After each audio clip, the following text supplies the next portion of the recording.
عمر مقدم مهندس دولة في العلوم الزراعية، مكلف بمتابعة أرضية ملعب مصطفى شاكر.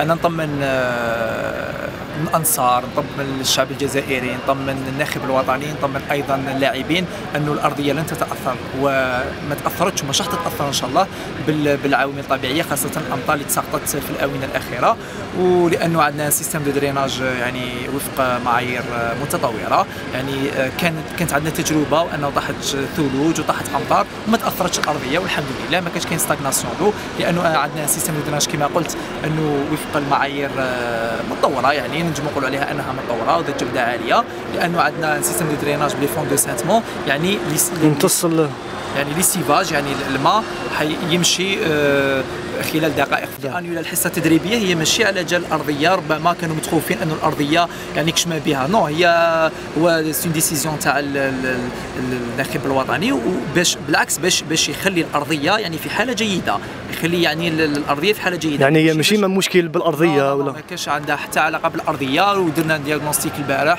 رانا كل يوم نديروا في التشخيص تاع الأرضية والحمد لله. الاثنين إن شاء الله كاين زوج حصص تدريبية ما راح تتأثر حتى تكون 4 حصص تدريبية، يعني ما راح تتأثر الأرضية. وحتى النقطة اللي نشير لها ربما أنه إذا كان هذاك يعني اليوم الثلاثاء تكون كاين يعني أمطار وفي يعني في الساعة ونص ساعة ل 90 دقيقة، يعني ما راح تتأثر في الأرضية لأنه الماء تيسيفا بسهولة.